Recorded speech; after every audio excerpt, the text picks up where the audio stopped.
Namaskar everyone. Hope you're all doing good. So I thought I'd do something different for today. I'd post a video mainly on the subject which I think is often not talked about thoroughly unless you've been initiated into certain processes, which is how the human system is interconnected with much larger cycles of nature. Most of you, I assume, at least a good number of you, have heard the phrase that the human being is a microcosm in the macrocosm. So this does not just simply mean that the laws of nature that are operating everywhere in the cosmos are also manifesting here in this mind and body. It also means that everything is working in a very complex, interconnected web of cause and effect. So there are certain, if we understand that the cycles that take place within the human body are interconnected with the larger cycles of nature, this happens on multiple different levels, connected with the cycles of the sun, the cycles of the moon, the cycles of the earth itself. This human body really, this is the law of Shunya, right? Hence I've called this yoga, Shunya Yoga. That the very concept of there being a state of absolute independence is fundamentally illusory. So when you look at a mountain and you think this is an independent mountain, the idea of shunya doesn't mean nothingness. It means emptiness. Emptiness is not nothingness. It doesn't mean that when we say the mountain is empty, that the mountain does not exist. It only means that the mountain has no independent reality.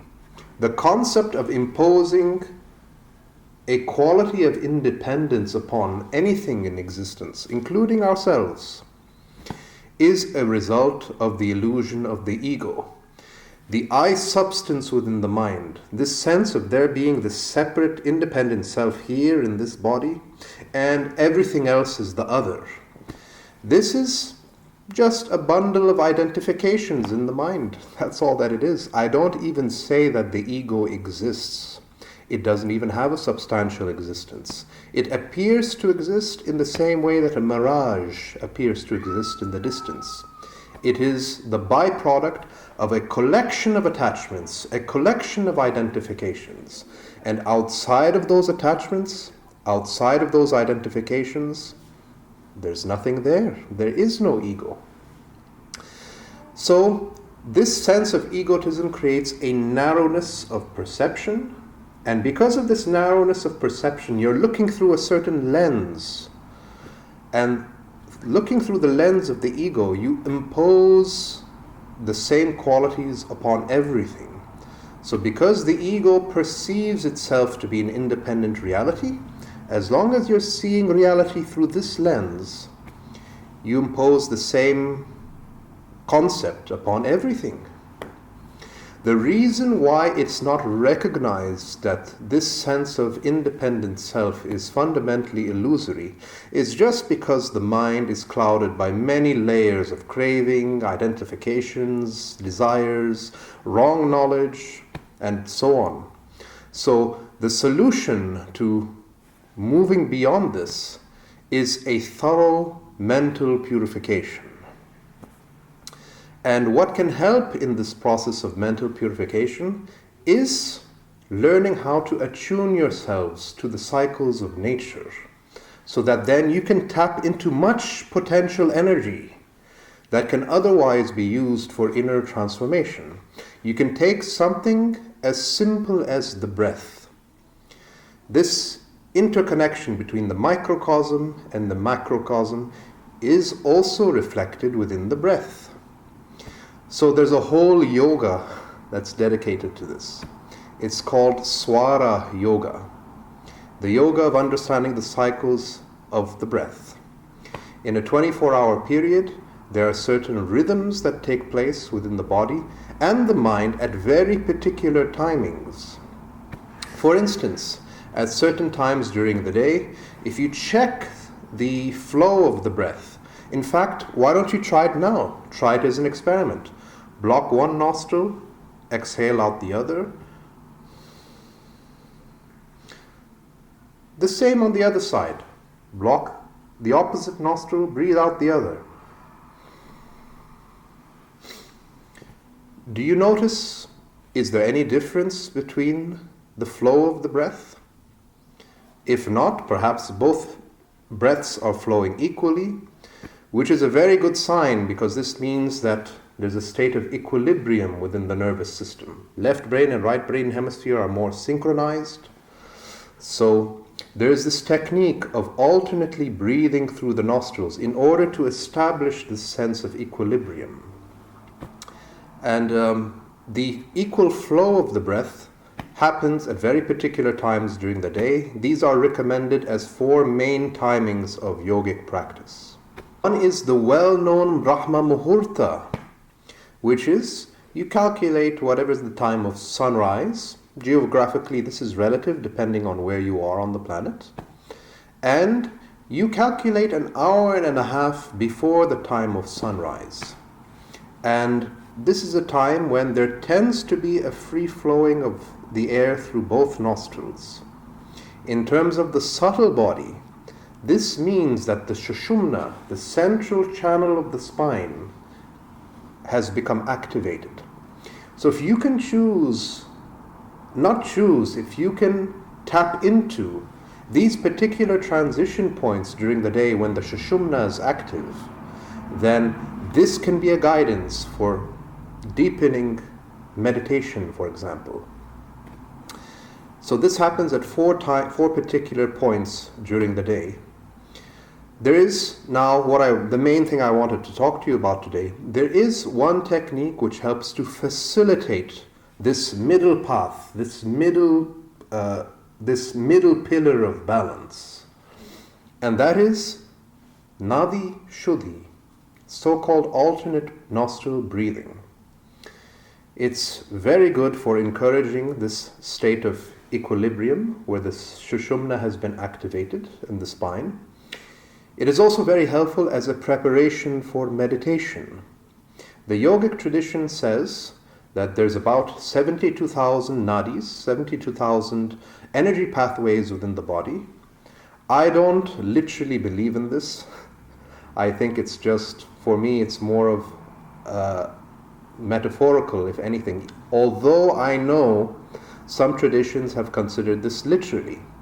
Other traditions have given much larger numbers of nadis, 300,000 nadis, such as in the yogic tradition of Gorakshanath.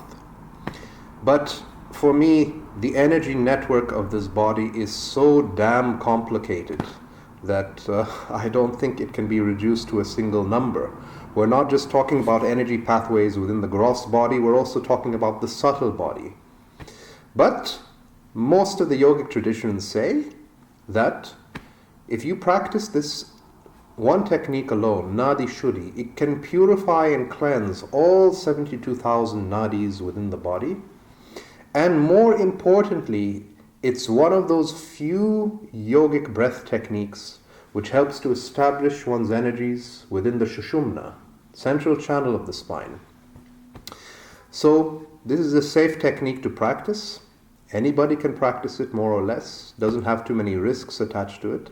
And I would like to show you this technique today.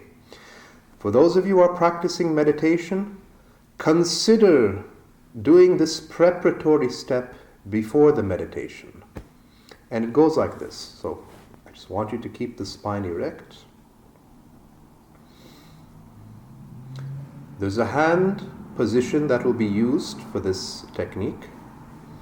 The thumb of the right hand will be used to block the right nostril. The first 2 fingers, index finger and middle finger, just simply place them slightly above both eyebrows at the so-called third eye center. This sensation can be used as an object of mindfulness while you're practicing the technique. Whenever you will block the left nostril, use your pinky and your 4th finger. So, right nostril is blocked, left nostril is open. Here is 1 cycle. Slowly. Can you see that? We will inhale through the left nostril. Inhale left. 4 seconds. Block both nostrils, hold the breath. Exhale right now, 4 seconds again. You hold the breath for 4. Again now we exhale right, 4 seconds.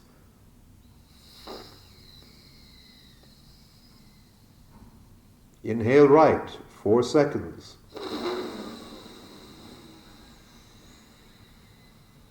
Block both nostrils, retention of the breath, another 4 seconds.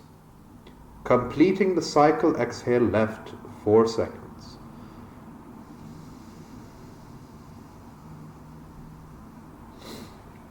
So to recap, a full cycle is inhale left, hold, exhale right, inhale right, breath retention, exhale left. This completes one round, and then you simply repeat.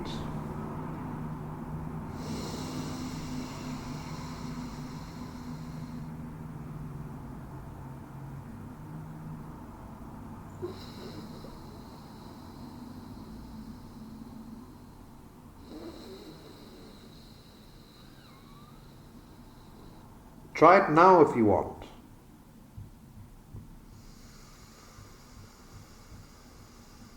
Advisable, practice this for about 5 minutes.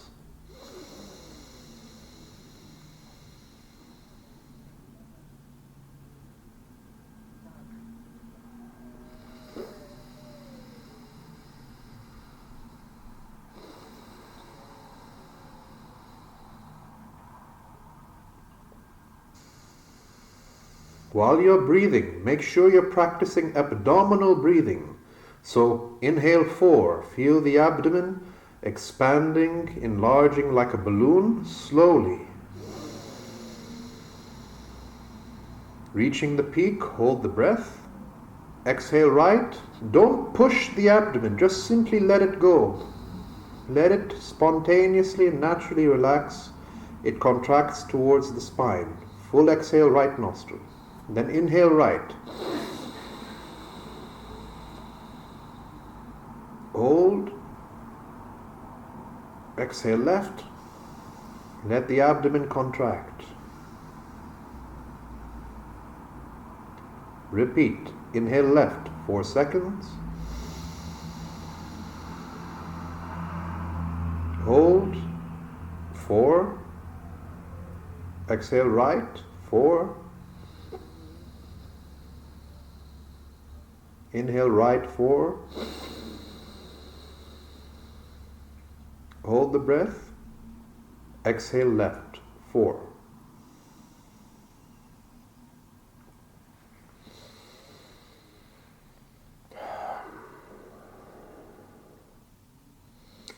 And you do several cycles of this. Just a note on the ratio of breathing. In this example, I have given a ratio of 4, 4, 4. Please take note, this is rather arbitrary. It does not necessarily have to be 4 seconds. It's just for the sake of the example. What I would like you to do is use this just in the beginning as a model so that you can become more established in the technique. But ideally, you do not want to put your mindset in such a way that you're literally counting the breath while you're practicing the technique. You want to, if you have some kind of internal musical sense, some of you know that I'm a musician, so I like to use musical example, a certain rhythm. If you have a sense of rhythm, just simply let it be that each part of the breath is of equal length. That's the most important thing. So instead of counting the breath, try to feel an instinctive and intuitive sense of the rhythm, of what it means for each portion to be of equal length. This should not prove to be difficult with regular practice. Then, having established an intuitive rhythm of the breath, with this simple technique, you can even take it to deeper places where you are infusing it with certain visualizations or as a method of concentration, either being conscious of the sensation of the breath, or mindfulness of the third eye center. So now I've transmitted this technique to you. Hopefully you can integrate it as part of your own sadhana.